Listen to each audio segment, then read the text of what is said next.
பாம்பு கீரி கீரி பாம்பு. பார்த்தீங்கன்னா பாம்பு அவ்வளோ ஃபாஸ்ட்டாக போகுது, கீரி அவ்வளோ ஃபாஸ்ட்டாக வரட்டுது சார். 30 வருஷத்துக்கு முன்னாடி சார். புரியுங்களா உங்களுக்கு? எவ்வளோ பெரிய எடிட்டர்ஸு. இப்போ ஒரு க்ளோஸ்அப் எடுக்கணும், தெளிவாக இல்லை கட் பண்ணி க்ளோஸ் போயிடலாம். அப்போ அங்கே சார் இது கரெக்டாக க்ளோஸ் போயிருங்க. கேவலப்பட்ட வேலை, சரியாகவே எடுக்காமல் உயிரை வாங்குறாங்க.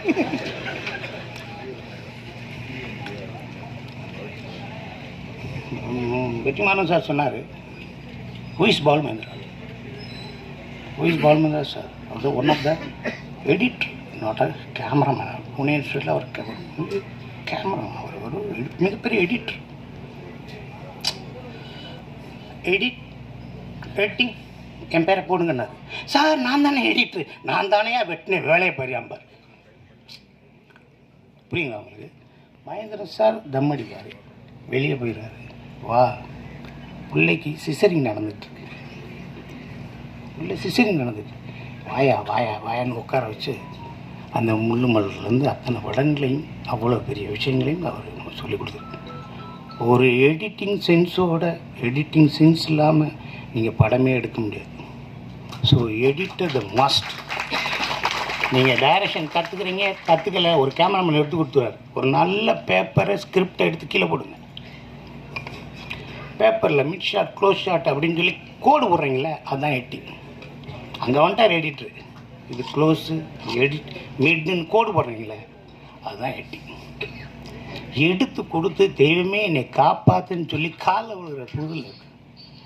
ஸோ இந்த யூனியன், எடிட்டிங் யூனியன், எல்லாரும் புதுசாக வந்தாங்க, எல்லாரும் சிறப்பாக இருந்தாங்க. இன்றைக்கி பெரிய காம்படிட்டிவ் வேர்ல்டு, மிகப்பெரிய காம்படிட்டிவ் ஆர்டிஃபிஷியல் இன்டெலிஜென்ஸ் எல்லாம் நிறைய வந்திருக்கு.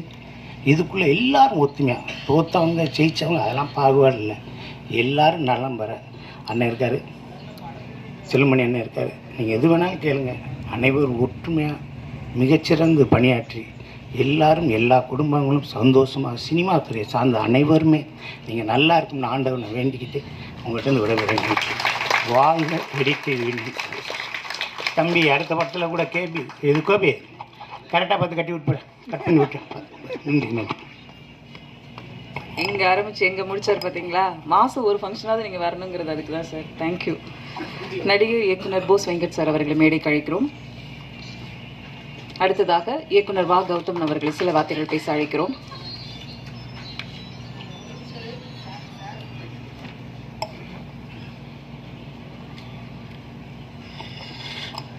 அனைவருக்கும் வணக்கம்.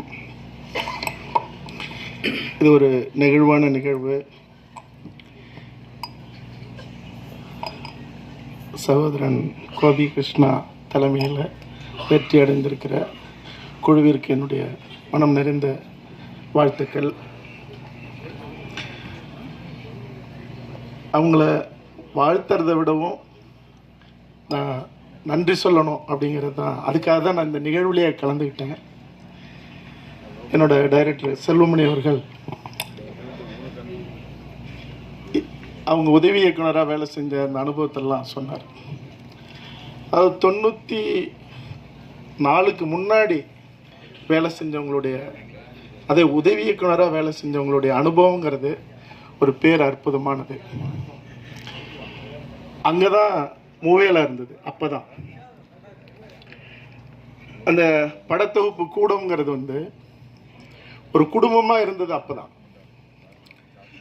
நீங்கள் அந்த நெகட்டிவ் கட்டிங்னு ஒன்று நடக்கும். அது பூஜையை போலவே உதவி இயக்குநர்களுக்கு ஒரு மகிழ்ச்சிகரமான ஒரு விழாவாக நிகழ்வாக இருக்கும். இரவில் அந்த எடிட்டிங்கில் தூங்கிறது இருக்குல்ல, அந்த ஃபிலிம் ரோலோட, அந்த வாசனையோட, அந்த நெகட்டிவோட, அதை ஒட்டுறதுக்கு பேர் சிமெண்ட்டுமாங்க. முதல் முறையாக ஆச்சரியமாக இருந்தது. அப்பெல்லாம் அப்படி இருந்து வேலை செஞ்சு, இன்னும் சொல்லப்போனால் ஒரு இயக்குனர், ஒரு உதவி இயக்குனராக முழுமையாக மாறுற இடம், அல்லது அவன் இயக்குனராக ஆகிறதுக்கான நுணுக்கம், அந்த அறிவு, அது அறிமுகமாகிற இடமே எதுன்னா எடிட்டிங் தான்.